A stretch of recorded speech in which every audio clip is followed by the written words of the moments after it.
Hi friends, मैं हूं कविता और आज आपको संविधान के 22 भाग में से आज भाग 4 जिसमें नीति निर्देशक तत्व, ठीक है, उसके बारे में बताएंगे। आर्टिकल 36 से 51 तक है, ठीक है। आर्टिकल 36 to 51 जिसको हिंदी में अनुच्छेद कहा जाता है, ठीक है। इस नीति निर्देशक तत्व में मेन थीम क्या है? मेन थीम है इसकी एक आदर्श कल्याणकारी राज्य की स्थापना करना, ठीक है। किसी भी राज्य में उसकी एक अपनी नीति होती है, उसको किस तरह से आदर्श बनाना है उसमें इसका वर्णन है, और राज्य को क्या क्या करना है, किस किस आर्टिकल के तहत कार्य करना है, वो इसमें ही सारा वर्णन है। और सबसे खास बात यह है कि भाग 4 के खिलाफ आप न्यायालय नहीं जा सकते, ठीक है। अन्य जितने भी आर्टिकल है उनके खिलाफ आप जा सकते, लेकिन नीति निर्देशक तत्व भाग 4 के खिलाफ आप किसी भी न्यायालय में नहीं जा सकते, ठीक है। आर्टिकल 36 में राज्य की परिभाषा है, एक और आर्टिकल में राज्य की परिभाषा आप बताइएगा, ठीक है। और आर्टिकल 37 न्यायालय द्वारा अपरिवर्तित, यानी इसको न्यायालय द्वारा परिवर्तन नहीं किया जा सकता, ठीक है ना। अब आर्टिकल 38 पे आइए। आर्टिकल 38 कहता है राज्य लोक कल्याणकारी राज्य सामाजिक व्यवस्था बनाएगा। राज्य जो है आपका लोक कल्याणकारी सामाजिक व्यवस्था बनाएगा, जिसमें हमारा राज्य जो लोग रहने वाले हैं वो सही तरीके से रहें। क्या है? लोक कल्याणकारी राज्य। ये स्पेशल है, थोड़ा सा ध्यान दीजिएगा। एक ये भी है कि न्यायालय द्वारा अपरिवर्तित है, आर्टिकल 37, और ये लोक कल्याणकारी राज्य की सामाजिक व्यवस्था किस में कहा गया है? तो आर्टिकल 38 में। अब आइए देखते हैं आर्टिकल 39।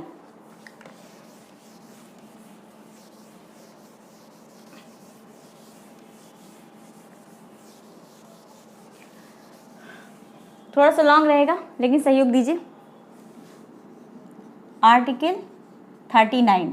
आर्टिकल 39 क्या कहता है? आर्टिकल 39 राज्य द्वारा अनुसरण किए गए नीति सिद्धांत। उस राज्य द्वारा कौन सा नीति सिद्धांत को अनुसरण किया गया? हर राज्य की अपनी अलग अलग नीति होती है। एक्चुअली में भारत हमारा देश विविधताओं से भरा है, ठीक है। वहाँ की एटमॉस्फेयर को देखते हुए हर जगह का अलग संस्कार है, हर जातियाँ हैं, उसके हिसाब से नीति बनाई जाती है राज्य में। तो उसके किसमें वर्णन है? आर्टिकल 39 में, ठीक है। राज्य द्वारा अनुसरित नीति,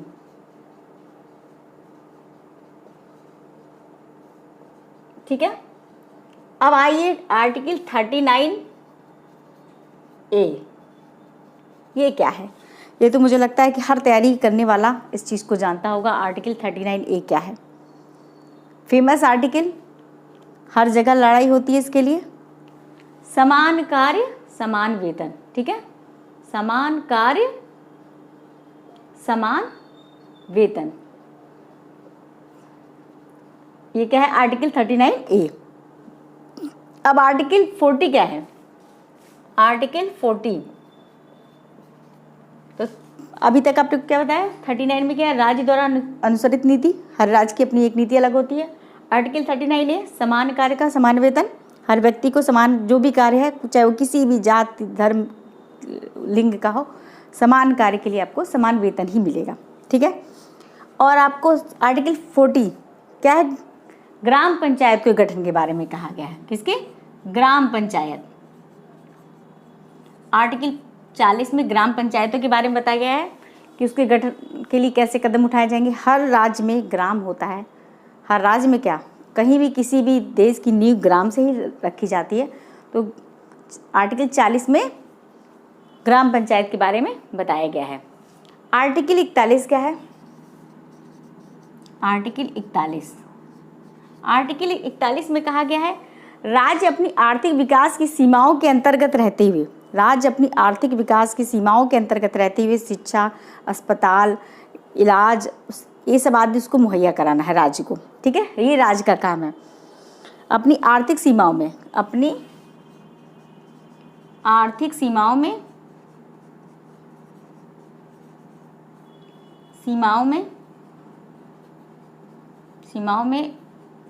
किसका? शिक्षा, इलाज, मूलभूत आवश्यकताओं की पूर्ति कराना,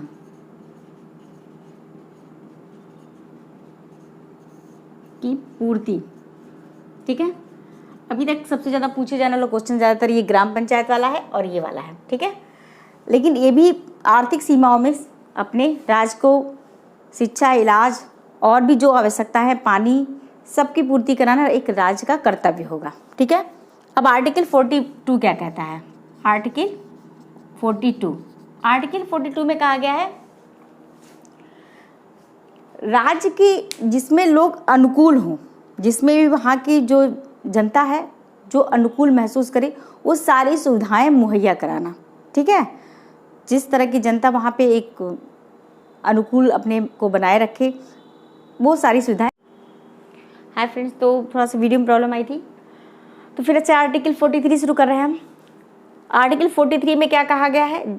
कर्मकारों, किसानों, मजदूरों के लिए जीवन निर्वाह करने की व्यवस्था भी राज्य का कार्य है। ठीक है, जितने मजदूर हैं, कर्मकार हैं, किसान हैं, सबके जीवन निर्वाह का कार्य राज्य की देखभाल है। ये राज्य का कार्य है कि उनको किस तरह में देना है। आर्टिकल 44 वेरी इंपॉर्टेंट, मैंने लिखा भी है, वेरी इंपॉर्टेंट है। समान सिविल संहिता प्रत्येक नागरिक के लिए। ठीक है, राज्य के प्रत्येक नागरिक के लिए समान सिविल संहिता लागू होगी, जिसमें कोई भेदभाव नहीं होगी किसी भी धर्म, जाति। ठीक है, और आर्टिकल 45 में है 6 से 14 वर्ष तक के बच्चों के लिए फ्री पढ़ाई और 0 से 6 वर्ष तक के बच्चों के लिए फ्री पढ़ाई।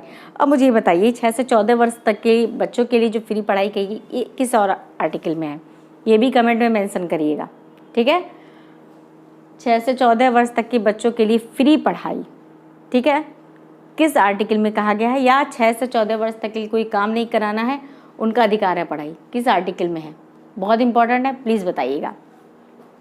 और 45 में क्या है? 0 से 6 वर्ष तक के बच्चों के लिए फ्री और पढ़ाई। ठीक है, अब 46 में आते हैं। आर्टिकल 46 क्या कहता है?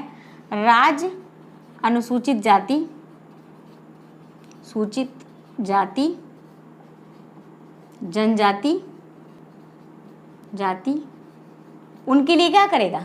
राज्य अनुसूचित जाति दुर्बल समुदाय के लिए, दुर्बल समुदायों के लिए व्यवस्था बनाएगा। दुर्बल समुदायों के लिए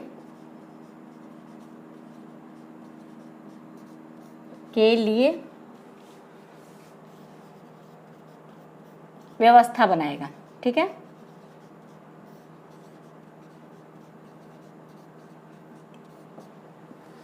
क्वेश्चन पूछा जाएगा कि किस आर्टिकल में अनुसूचित जाति और जनजाति के लिए राज्य को व्यवस्था करनी है? तो आर्टिकल 46 और इम्पॉर्टेंट है 44 समान सिविल संहिता। देखिए 4 दोनों जगह समान है ना, समान सिविल संहिता। एक ट्रिक से याद करने का तरीका है 47, 48, 49, 50, 51। ठीक है, ये 5-6 आर्टिकल और हैं, इसको भी देख लीजिएगा।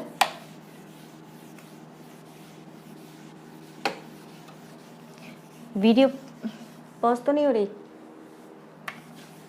थोड़ा प्रॉब्लम है वीडियो में, देखना पड़ रहा है एक्चुअली में। 47 आर्टिकल 47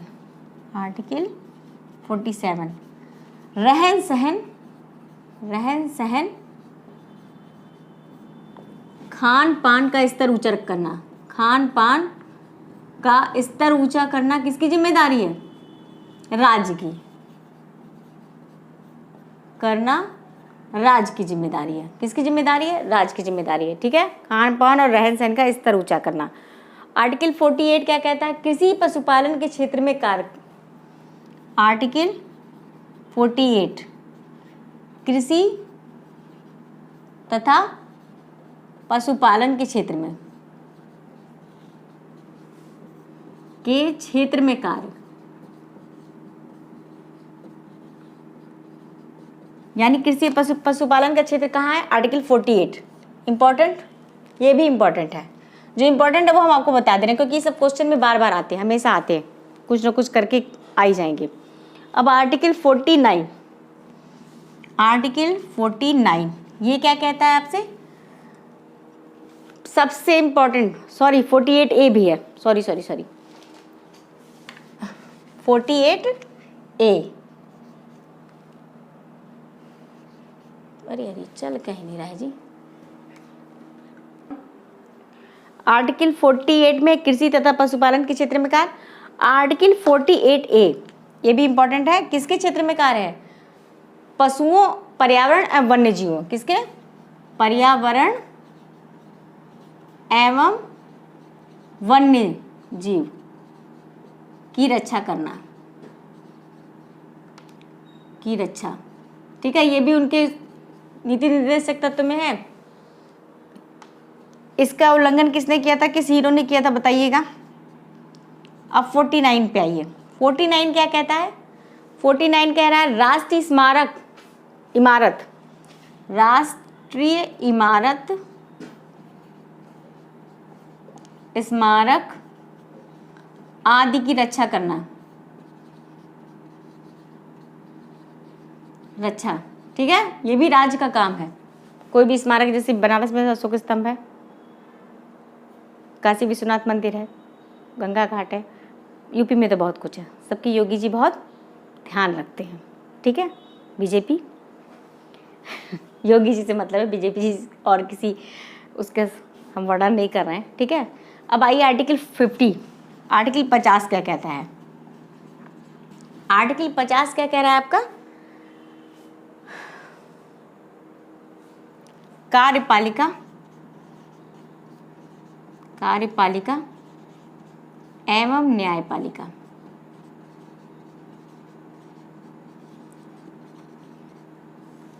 दोनों अपने कार्य में हस्तक्षेप नहीं करेंगे। दोनों एक दूसरे के कार्य में हस्तक्षेप नहीं करेंगे। दोनों एक दूसरे के कार्य में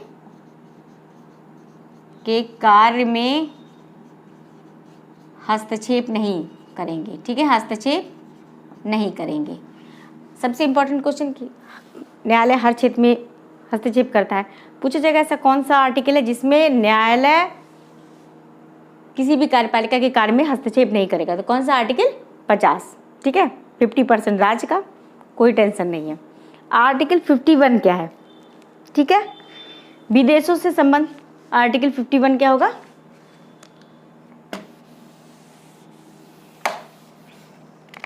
आर्टिकल 51 है विदेशों से संबंध।